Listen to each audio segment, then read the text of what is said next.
Welcome back to Midcap Radar. Well, we are now joined by Sandeep, Parekh, Managing Partner and Founder at Finsec Law Advisors, and Deepak, Shenoy, Founder at Capitalmind.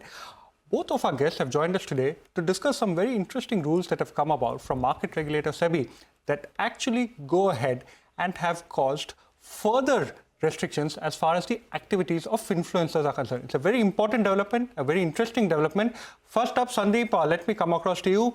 How do you go ahead and implement these further restrictions that have come in from SEBI? You will have to go ahead and ensure that all of the activities of influencers are being regulated. Right. So I think this is actually more of a clarification. The rule has already been implemented, I believe, in August of last year. And I think it's completely impractical to implement this because it's kind of asking, again, if somebody's a full-time influencer or something, you can probably track that person. But this seems to kind of go way beyond that. And it's expecting, let's say, for instance, a mutual fund AMC to track all the behavior of all the distributors, saying they're your agents, and therefore we want you to kind of make sure that they don't do any illegal behavior.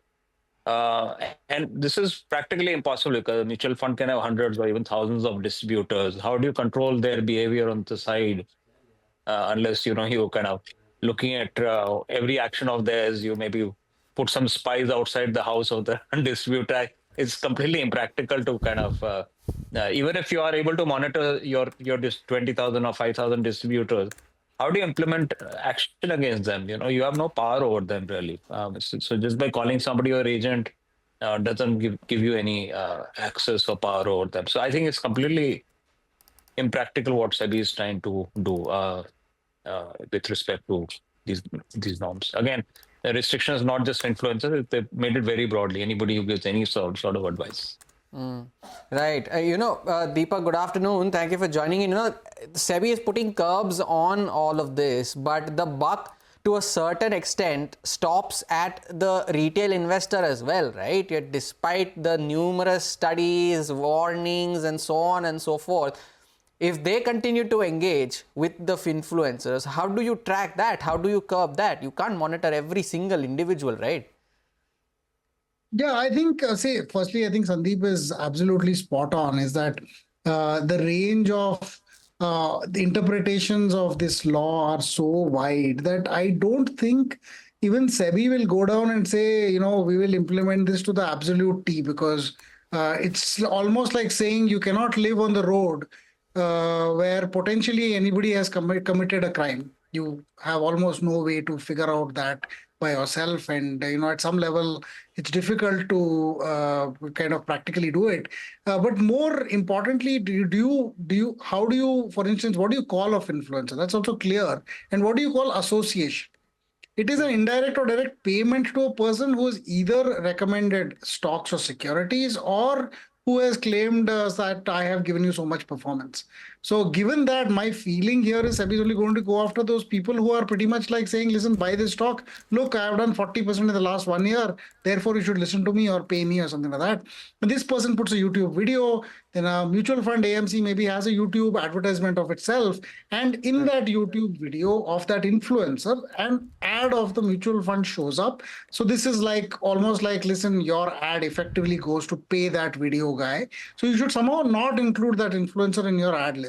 Difficult to implement perhaps, but still doable, because you have a list of people who are perhaps abusing the non-registered part of the investment advisory kind of universe. And therefore you are aware of such people, and therefore you can say my ad should not show up there. That is more practical to think about, but I think can you stop people listening to influencers? No, and I don't even think that's the objective. They don't want. SEBI saying we can't stop your media freedom to listen to whoever, or the media freedom for anybody to do this without a registration. But if you do these things, then be sure that you will not get paid by a regulated entity that is owned by SEBI or regulated by SEBI. That's all I think the intent is. And I think they will only go after the extremely highly, people who are probably abusing it and causing damage to investors, rather than against everybody. I know it's a sad state of affairs that, the rules are so wide, but, I think that's the practical implication of it. Thank you so much, Deepak. But Sandeep, I believe the main purpose of this particular exercise is to ensure that under the garb of education, Finfluencers might be getting away with going ahead and manipulating and also doing recommendations as far as stock price is concerned. That is also one of the reasons it appears as though SEBI has strictly mandated that they use 3-month-old charts instead of live charts. So how do you differentiate between what is education, what is influencing the stock price, and what is essentially manipulation when it under the garb of education?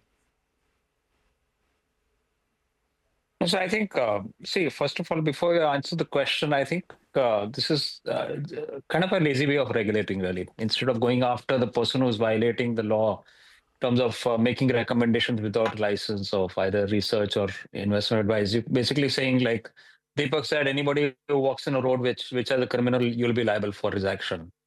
It's not much narrower than that, because how do you control that person? Even if you know that person, at the most you can say that now I know about this and therefore I won't associate with that person. But making you responsible for that somehow, falls outside, number one, my ability of my knowledge of that violation, and number two, my ability to control that person.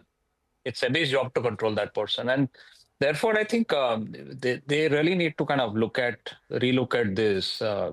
Certainly, anybody who is making giving stock tips, giving investment advice, etc., is in direct violation of not being registered as an investment advisor before giving such tips.